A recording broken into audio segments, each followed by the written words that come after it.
Na Rádio Papacaça, a rádio de bom conselho. Papacaça Debate.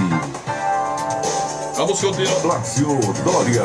Vamos continuar conversando com o nosso amigo Eggman Bezerra, consultor. Ele dá palestras. Ele faz tudo que você quiser na sua empresa. Pelo que ele está dizendo aqui, ele faz tudo. Até levanta a sua empresa também, se ela tiver meia falida. É só procurar o Eggman. Ele resolve tudo, não é? Tem uma pergunta aqui, ao final de toda essa crise, que a gente estava falando em recessão, falando de adversidade econômica, ou como queira chamar, quem realmente é que irá sobreviver a essa crise, Weimar? Aquela pessoa que realmente aprender a investir nela. Quando eu falo em investimento, eu não falo em gasto, eu falo em investimento mesmo. Eu digo isso porque nós vemos fatos, inclusive lamentáveis, de pessoas muito bem-sucedidas, mas que suas vidas viraram uma tragédia. Nós temos o caso até mesmo do meio artístico, né? O Robbie Williams, né? Aquele comediante fantástico, e que no auge do sucesso, onde ele mesmo, o problema não era financeiro, que ele, no ano em que ele se suicidou, ele tinha nada mais, nada menos que concluído 8 películas, 8 filmes. O cachê dele chega em torno, mais, se não me engano, de que 50 milhões de dólares. Né? Então o problema não era financeiro. Quando eu digo investimento para superar o processo de crise, é que aquela pessoa que investe nela, ela não suporta crise em nenhum momento. Inclusive até mesmo quando passa por uma situação difícil, né? Que nós sabemos que isso acontece. Quem não lembra do plano Collor, quantos empresários, certo, bem-sucedidos, não ficaram numa situação difícil com seus dinheiros confiscados, né, e assim por diante. Então, nós não estamos livres de problemas. Né? Eu fico a imaginar aqueles empresários do Japão, quem poderia imaginar que aquele tsunami, né, iria simplesmente arrasar o país. Então, quantos empresários não sofreram perdas aqui mesmo no Nordeste? Mas o japonês é preparado. Desde a guerra. Né? Acabaram com o Japão ressuscitou das cinzas. Né? Aquilo ali é um pessoal bem preparado psicologicamente. Né? Pronto, entendeu agora? Porque a minha resposta é essa. O Eggman, o que fazer? Eu poderia dar todo outro tipo de resposta. Pela experiência que eu tenho hoje como coach, como hipnólogo clínico condicionativo, né, justamente trabalhando dentro da área emocional das pessoas, o que eu vejo que a razão para o grande sucesso das empresas é você conseguir adentrar no emocional e dar o equilíbrio. Quando eu vejo um empresário equilibrado, ele tem a capacidade de parar e raciocinar diante de um problema. Quando você automaticamente está desequilibrado, você não enxerga nada. Então, eu me lembro, certa vez, eu recebi a visita de um empresário de Caruaru, uma pessoa muito benquista, muito conhecida, e ele estava desesperado, ele estava sendo acompanhado por um psicólogo, estava sendo acompanhado por um psiquiatra, e ele estava numa situação realmente lamentável. E um amigo dele, que é amigo meu também, recomendou que ele viesse porque ele tinha feito um processo de coaching comigo. E esse empresário, quando chegou para fazer o primeiro processo, estava arrasado mesmo. Ele me disse que estava devendo, isso tem o quê? Uns 7 anos atrás, em torno de estava devendo em torno de 1,5 milhão. 1,5 milhão de reais, ele não via perspectiva de conseguir pagar. E aí, nesse caso, nós vimos que o emocional dele era quem estava realmente contribuindo para o fator negativo dele. E ele não via as pessoas entrarem na loja dele e comprarem. Só que o fator negativo dele, psicológico, impedia que os clientes entrassem, porque ele tinha medo de comprar, de fazer mais débito e mais dívida.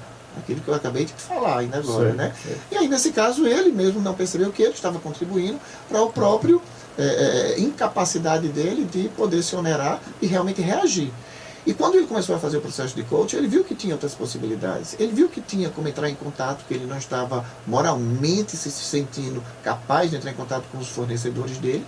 Ora, a primeira indagação foi, se eu hoje movimentei e tenho um débito de 1,5 milhão, certo? Quantos milhões esse homem não movimentou para poder chegar naquele débito? E aí foi quando ele começou a ter uma perspectiva diferente. Ele criou coragem para negociar com os fornecedores. Muitos dos fornecedores não estavam cientes que ele estava passando por um problema desse. Resolveram ajudar, mandaram mercadoria em consignação. Moral da história, ele reestruturou o processo dele. Para você ter uma ideia, para a gente encurtar um pouco, ele se livrou do psicólogo, um profissional espetacular, que na 6ª sessão comigo, O psicólogo acompanhando ele pegou e disse que ele não tinha mais necessidade de fazer a terapia, porque ele estava bem, estava reagindo bem. O psiquiatra, quando ele chegou na 9ª sessão comigo, diminuiu em 80% a dosagem da medicação que ele estava tomando.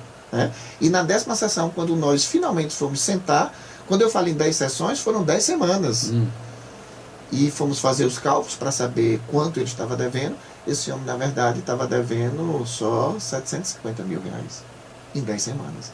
Então a reação dele foi algo espetacular. Por isso que eu falo, hoje, quando a pessoa aprende a investir em você, automaticamente as crises vêm, mas eu tenho força para poder, eu tenho força e habilidade para poder superá-las. O que é o hipnólogo?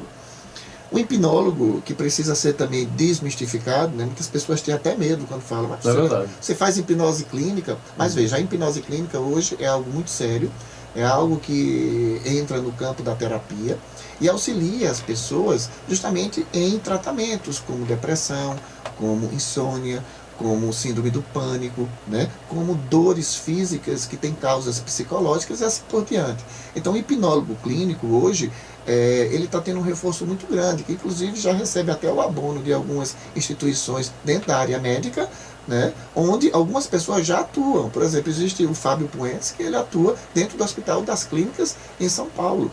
Então, hoje há uma seriedade maior dentro desse âmbito, porque infelizmente a vulgarização da hipnose, que é aquelas hipnoses de palco que nós vemos, que eu não recomendo ninguém fazer nem participar, porque às vezes causa problemas futuros à própria pessoa que participa daquilo, né? E esse hipnólogo que você se refere, que você faz, como é que funciona?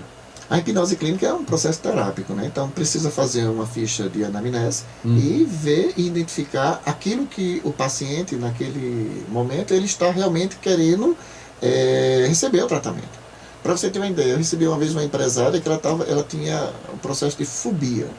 E o processo de fobia dela já estava ficando realmente em um estado muito sério. Ela tinha fobia de cobra. E para você ter uma ideia, ela não estava indo mais para casa de campo, não estava indo mais para fazenda, não ia mais para a praia.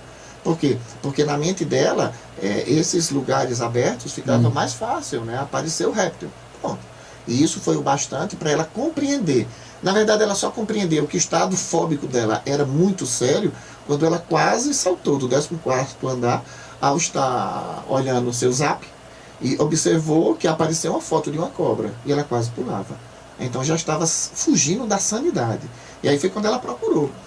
E aí um profissional espetacular dentro da área da psicologia que estava acompanhando ela, recomendou ela procurar ou uma pessoa que trabalhasse com PNL, que é Programação Neurolinguística, da qual eu também domino, ou hipnose clínica. E quando ela fez o processo de hipnose clínica, ela conseguiu finalmente superar o processo fóbico. Pronto. A hipnose clínica trabalha desse história. Interessante. Bom, aqui como você essa pauta que tem aqui, para finalizar essa nossa entrevista, gostaríamos que você nos desse alguma dica de como nos tornarmos excelentes líderes e gestores de nossa própria vida, seja no aspecto profissional ou pessoal. Extraordinário. Eu sempre digo que nós precisamos ter a caneta da nossa vida em nossa mão, para que nós saibamos escrever a nossa própria história. Para eu me transformar num excelente profissional, num excelente pai, num excelente esposo, uma excelente esposa, um excelente marido, né? Um excelente filho, eu preciso compreender que a minha vida, ela tem sentido. E se minha vida passa a ter sentido, eu começo a investir mais nela. O investimento que eu falo é quando você finalmente compreende que a felicidade tem que ser a sua base de satisfação na sua vida.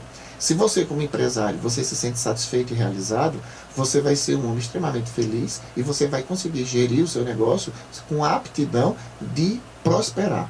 Se você hoje é casado ou casada e você é um casal e você automaticamente sabe viver aquilo com a maestria da felicidade, se você se satisfaz com aquele processo, você vai ser um excelente marido, uma excelente esposa.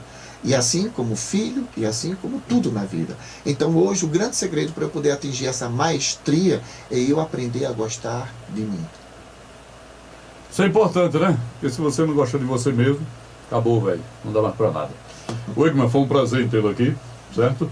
quando passar pela região, dá uma passadinha aqui de novo para a gente conversar. Foi muito bom. Magnífico. Toda Tá certo. quarta-feira eu estou por aqui, justamente ministrando a consultoria, né? Certo. Como eu falei, né, na empresa, na distribuidora São Marcos, né, os empresários acabam ficando amigo nosso, né, como é o caso de Marquito e Jateilma, e também do meu grande amigo, né, que eu tenho uma admiração muito grande por ele, Sebastião Amaral, né, uma pessoa espetacular, que faz esse investimento forte e que eu tenho certeza que está colhendo excelentes resultados. Muito bom.